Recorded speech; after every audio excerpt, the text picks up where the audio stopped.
It's time for Wednesday Night Dynamite. We are in Texas and everything is bigger in Texas. Well, apart from AEW, because the roster is full of vanilla midgets, and hell, even Edge said it. So it must be true, guys. It must be true. Welcome back to Fog Wrestling, here to review Dynamite for the 18th of October 2023. We're getting close to Christmas, guys. Not long to go now. I wonder what presents Mr. Santa Can will have for us tonight. Well, it was a typical AEW Dynamite, a match card that I completely did not care for. But I've got to be honest, I do enjoy some of the segments on Dynamite, especially anything Christian Cage is involved in, and also your man with the bald head, whose name is completely escaping me, Don Callis, that's the one.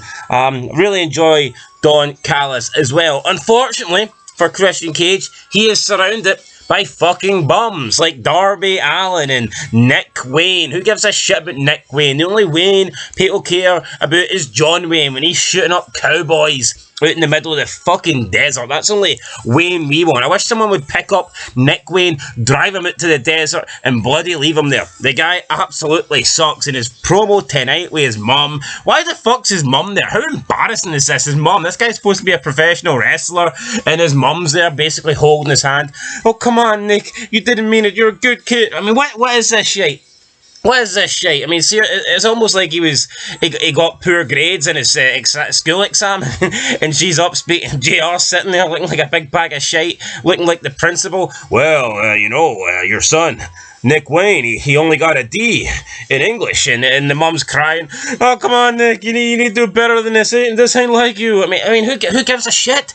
Didn't give a shit about Nick Wayne before he turned heel. I don't give a shit about Nick Wayne after he turned heel. I mean, this guy could do a shooting star press off the Twin Towers, even though they're not there anymore. It wouldn't impress me. There's nothing about this guy that is going to impress me. But we'll talk more about Nick Wayne later. Opening match, Jay White versus Penta El Cero Miedo. Speaking about guys that don't impress me, I cannot stand Penta. I've never enjoyed a Penta match. This guy has just got that AEW style that I fucking hate. Never sells a damn thing. He's got no character, got no personality. I don't give a fuck if he breaks the odd arm. That's not character. That's not personality. That's all he's got. The guy comes out, does flips, does super kicks, does swing blades, doesn't sell shit, and breaks people's arms. Wow, so impressive, man. Let's go out and buy a Penta shirt. Fuck Penta. What I will say is, though, I kind of do like Jay White. I think Jay White is alright, but remember people saying Jay White shouldn't go to WWE because he'll get the Cody Rhodes treatment. Yeah, the Cody Rhodes treatment. Main event at multiple big pay-per-views, got a WrestleMania 39 main event, will more than likely win the world title at WrestleMania 40. Wow, that is such a fucking poor run for Cody Rhodes. Screw that. Why would he want that when he can join AEW and be stuck with a bunch of mid-carders? Aye, that's much better for Cody Rhodes and for Jay White. Look, I like Jay White, but this whole thing that if he went to WWE, his career would be ruined. Nonsense. Absolute nonsense. What's he done in AEW? You know, I had a feud for ages with the Revival. I mean, fuck the Revival. I know that's their actual name, but the Revival suck. Jay White wins. They've stole MJF's belt. Who cares? I mean, at the end of the day, who cares? Match number 2. Two Japanese women. I had no idea that Hikaru Shida was the champion again, so she beat Saraya apparently last week. What was the point? Why did Saraya beat her in the first place? Just so they could have plastic face Saraya win in front of her hometown. Like, what would it have mattered if she got pumped at All In? Everyone's seen her get pumped already in video, so what would it mattered if she'd lost that fatal 4-way? You know, it just made zero sense. Let's just give Saraya a quick win here. Even though she sucks, even though she can barely move in the ring, even though she's never really cut a good promo, and I never really got the fascination behind Paige. I liked Paige when she debuted because she was fucking hot, you know, she was that alternative chick that was different from the rest of the roster. But in terms of being a champion, is she there? I don't think so, you know. I just don't understand the whole Paige thing. I don't know why she was given the belt. Well, I do know why, because Tony Khan wanted to put her over in her hometown, but I mean, what a joke. What's the point of putting her over for a shite title run that no one remembers? So they give Saraya the belt, and then they just take it off her, so her title run was crap, and then they disrupted the second run for Shida. So Shida's now on her third run, and it's like, all you did was just make 2 title runs shite, just so you could get the belt on Saraya and then put it back on Shida. Like, what was the point? Why not just not fucking do that and have Shida still be on her second run? I don't get it. 2 Japanese women fighting here. I don't really care. Shida wins. Whatever.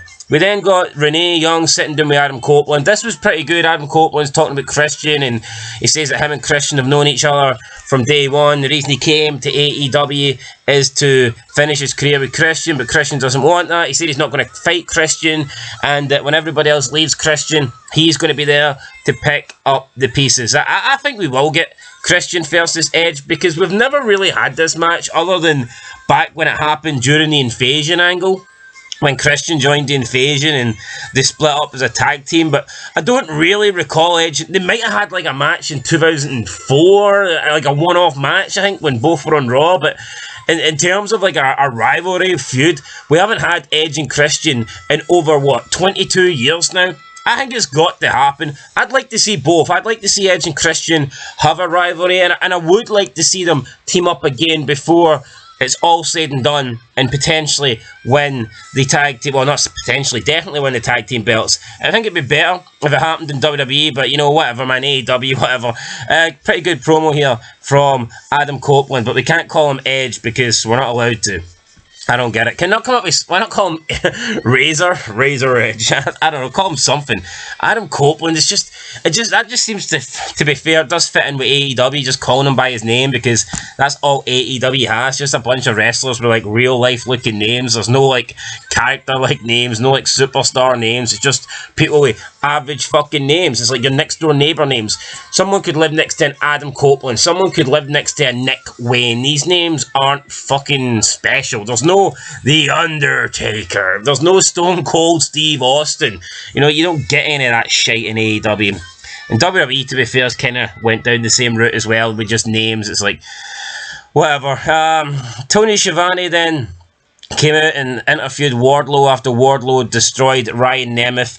Wardlow said that he's here for MJF, and he shoved Schiavone to the ground. I mean, Wardlow, and another guy that went absolutely nowhere. AEW were pushing him, and then he just kind of fell for grace, and now he's been brought back, and we're just going to pretend that his failed run from previous years never happened. So, I mean, who knows? Wardlow did seem like he had potential a couple of years ago, even when he first split with MJF and they had that big feud. But since then, the guy's done pretty much nothing, so we'll see what happens on his return. I mean, Schiavone was asking him, why are you back? He's a professional wrestler. That's probably got something to do with it, Schiavone. He's probably back because he's getting fucking paid here to wrestle. You know what I mean? Come on. We then got Renee Young. She's with Kenny Omega. Omega says he's a measuring stick for people in AEW. Then he talks about his win-loss record. I mean, who gives a shit, seriously?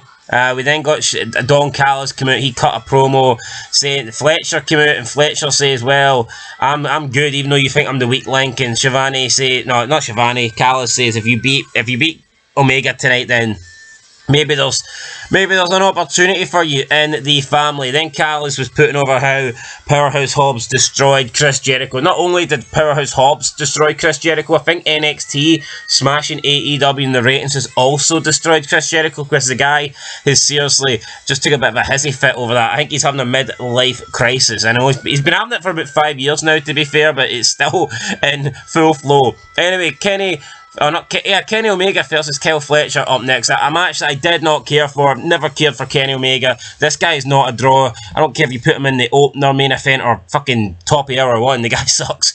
No one cares. Omega beats this guy from the British Open or the British Invasion or British Empire or whatever he's called. Kyle Fletcher. Fuck him. Guy's shite. We then got a Danhausen video. Something to do with Halloween. Danhausen, what a jokey guy this is. I mean, Danhausen is basically James Ellsworth, but without the kind of comedic effect, without anyone burying him. Chris Jericho, what the fuck is that chin? You know, I mean, like, come on, bring back the good Chris Jericho, the bloody list. I could make a list of reasons why Chris Jericho sucks in AEW. 100 reasons why Chris Jericho sucks, right? Up next, Tony Schiavone welcomes Sting. He says, "It's Sting!" It is Sting. Sting comes out and he says, "The only thing that you know about the Stinger is that nothing is for sure." But he says that Final Revolution 24 will be his last match. And the only thing for sure about Sting is that retirement at Revolution 2024 is for sure. So that's it, Sting is done. He also put over a bunch of wrestlers. He had to quickly gloss over Rick Steiner's name because he didn't want people booing. Then he got the Hulk Hogan and people booed, and he kind of gave Hulk Hogan a compliment, but it was almost like a backhanded compliment. It was the way he said it. He was like, "Well, I agree, guys, you're booing Hulk Hogan. He might be a piece of shit, but he did kind of put wrestling on the map." You know, it's like the way Sting complimented Hogan.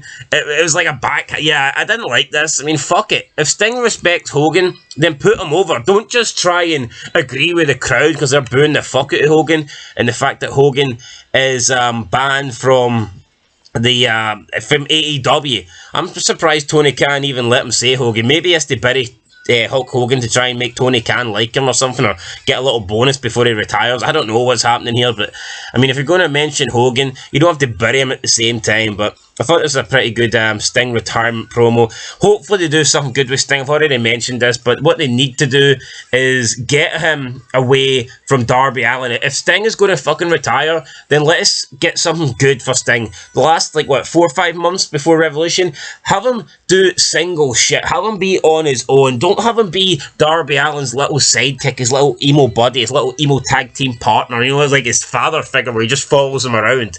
Someone to hold his fucking skateboard. Don't be giving us that Sting. Give us the good Stinger and let him go out with a good rivalry and a good one-on-one build-up. You know, give him the main event. Don't be doing this shit where he just walks around and follows Darby Allin, because that sucks. Sting basically sucked for his entire AEW career because of Darby Allin. Anyway, up next, we had Jim Ross sitting down with Nick Wayne. I mean, and his mum. What the fuck? The fact this guy's mum's even there is pretty embarrassing. Ross tells Nick he's going to regret turning on his friend because he says, "You don't get many true friends in the wrestling business." Then his mum says she doesn't recognise her. Nick cuts her off and tells her to shut up. Jim Ross says, "Hey, come on, man, that's your mother. Don't talk to her like that."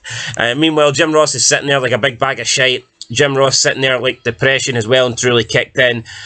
Nick then says he has a new father figure now, Christian, and he's more of a father than his real dad ever was. Nick says that she's a terrible mother, and she slaps him in the face, and Jim Ross is just sitting down the entire time now. He's not even getting involved. We then have Christian tell Mama Wayne that she should have picked up the phone as both guys leave. She tries to get out the door to follow them, but she can't. Then Darby Allin jumps both Wayne and Christian. Darby Allin attacks them, they get into a brawl. Luchasaurus comes around, he throws about Darby, and then Sting makes a save, and Sting locks in the Scorpion Deathlock, but Luchasaurus pulls Christian out of the ring to safety. And during this, it looks like Nick Wayne got his tooth. I think he got his tooth, I don't know if it came out or what, or if it was chipped, but his mouth was all bloody, his tooth was cracked, and it's like Darby Allin through the weakest and fakest looking beatdown here, and he's still hurting legitimately. That just sums up AEW, you know. he actually fucking destroyed this guy. Like, this guy's gonna have to go to the dentist or whatnot, but it didn't even look real, you know. It's like, how the hell can, in the good old days, how can they actually make it look so real but protect their opponent? Yet in AEW, they're legit killing each other and it looks fake as fuck, you know. It's like, it's insane. Absolutely insane. Then we got match number 5, the Diamond Dozen Battle Royals. MJF was on commentary. It was won by Juice Robinson. During the match, we had not Adam Cole, what's the other guy called? Jay White. He came out with the belt that he stole from MJF. MJF got it back. The Bang Bang belt, apparently it's called. But then he got hit with a low blow and the belt got stolen back off him again. Juice Robinson won the match, and he says next week he is going to end the MJF title reign because he gets a shot at the World Championship. And I mean, the main event was a bit of a cluster. It's just all over the place, and, you know, multi-man match. it is what it is, but you just look at the people in this, and it was mainly a lot of jobbers. And I mean, the fact that Juice Robinson's winning it, Juice Robinson's getting a shot at the title. Does anyone believe he's going to beat MJF? Absolutely not. So, I mean, Juice Robinson winning this belt is winning this match and getting a shot at the title is probably the equivalent of, I'm trying to think, maybe like a Santos Escobar winning a SmackDown Battle Royal and getting a shot at Roman Reigns. Like, no one believes it. No one for a second thinks he can beat MJF, and the reason for that is because he can't, and he won't. So, it is what it is. I get it. They're going to do MJF versus Jay White, and a win for MJF over Juice Robinson, I guess, advances that whole shit, but I mean, whatever. Look, I enjoy Christian, I enjoy Edge, I enjoy Don Callis. The matches, like I said, I did not care for. You've got Penta, you've got Kenny Omega, two guys that I have never enjoyed watching wrestle, and I probably never will enjoy watching wrestle, so I can't sit here and pretend that I cared for the matches. I thought the matches sucked tonight, but I did enjoy Edge, I did enjoy Christian, and Don Callis is always pretty interesting. So, yeah, no, for me, it was a pretty average, not average, below par, a pretty shite edition of Dynamite. The matches sucked, but like I said, there was a couple of promos that I did enjoy. Like, I'm going to give it a 2. I'll give it a 2. I'll give Edge promo 1. I'll give him a 1 for that. I enjoyed that. And then Christian, I'll give him half a star, because, or half a rating, because he was stuck with Nick Wayne, and Nick Wayne sucks. And we'll give Don Callis half a promo because he buried Chris Jericho, and that for me, it's got to be worth something, guys. Anyway, that's it. 2 out of 10 for AEW Dynamite. I will catch you in the next one. Leave a like, leave a comment, subscribe, and until next time, peace!